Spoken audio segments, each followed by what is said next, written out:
আসসালামু আলাইকুম। আমি নীলা আপনাদের সবাইকে ওয়েলকাম করছি নতুন আরেকটা রান্নার ভিডিওতে। আর আজকে রান্না করব হচ্ছে আমের জেলি। তো এখন আমের সময়, পাকা আমের সিজন, আপনারা ঘরে বানিয়ে ফেলতে পারেন মজাদার আমের জেলি। তো আমি 2টা আম নিয়ে নিয়েছি। আমটা খোসা ছিলে হাত দিয়ে ছাড়িয়ে নিয়েছি, আটিটা ফেলে দিয়েছি, দিয়ে ব্লেন্ডারে ব্লেন্ড করে নিলাম। আর চুলায় কড়াই গরম করে গরম কড়াইয়ের ভিতরে আমটা দিয়ে দিলাম। এখন দিয়ে দিব ব্লেন্ডারের বক্সটা ধুয়ে পানি, পরিমাণ মতো পানি। খুব সহজ একটা রেসিপি, বাট এগুলো কিন্তু ভিনেগার দিয়ে আপনারা লং টাইম সংরক্ষণ করতে পারবেন। ইনস্ট্যান্ট খেতে চাইলে 1 দিন 2 দিন বা 1 সপ্তাহে শেষ করতে চাইলে ভিনেগার দেওয়ার আর প্রয়োজন হবে না। তো আমটা কিন্তু দেখেন ফুটে উঠছে, বেশ খুব সুন্দর একটা ভিতর থেকে ফাঁপা ফাঁপা ভাব উঠে আসছে। এখন এটাতে একটু পরিমাণ মতো পানি দিয়ে দিব, দিয়ে অনেকক্ষণ সময় নিয়ে আস্তে আস্তে জাল করব এবং নাড়াচাড়া করতে থাকবো। আর 2টা আমে আমি আধা কাপ পরিমাণ চিনি দিয়ে দিব।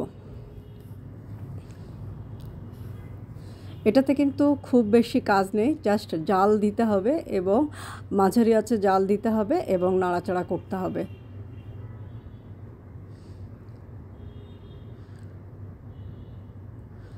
একটু পরপর নাড়াচাড়া করতে হবে, তা না হলে নিচে লেগে যাবে। আর যেহেতু পানি একদম খুবই সামান্য পরিমাণে দেওয়া হয়েছে, তো ওই পানিটা শুকাতে বেশি সময় লাগবে না। তো বিকালের টিফিনে বা সকালের নাস্তায় আপনারা এইভাবে কিন্তু আম দিয়ে জ্যাম তৈরি করতে পারেন। খুব সহজ একটা রেসিপি। এখন তো পাকা আমের সময়, সিজনটাও ভালো।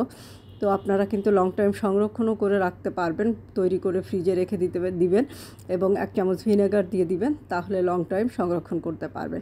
তো দেখেন কি সুন্দর গুড়ের মতো ফুটে উঠছে, আর আস্তে আস্তে কিন্তু এটার কালারটাও চেঞ্জ হয়ে যাবে। একটু বেশি অন্যমনস্ক হওয়া যাবে না, কারণ এটাতে অন্যমনস্ক হলেই পুড়ে গেলে কালারটা বেশি পোড়া পোড়া চলে আসবে। বাট এটা আস্তে আস্তে নাড়া দিবেন এবং সময় নিয়ে জাল করবেন।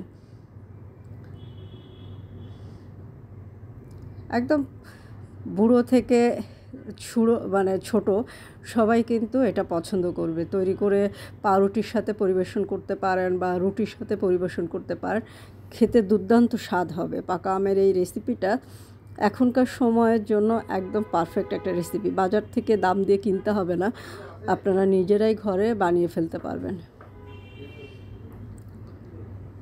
তো দেখেন কালারটা কিন্তু অনেক সুন্দর একটা কালার চলে এসেছে, আস্তে আস্তে কালারটা আরও চেঞ্জ হয়ে যাবে।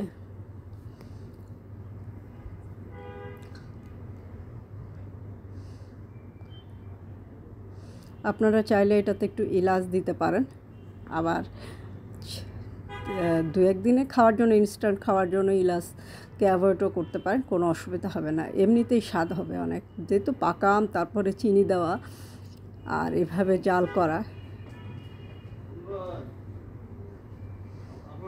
তো প্রায় হয়ে এসেছে আমার আমের জ্যামটা, আরেকটু নাড়াচাড়া করলেই কিন্তু হয়ে যাবে।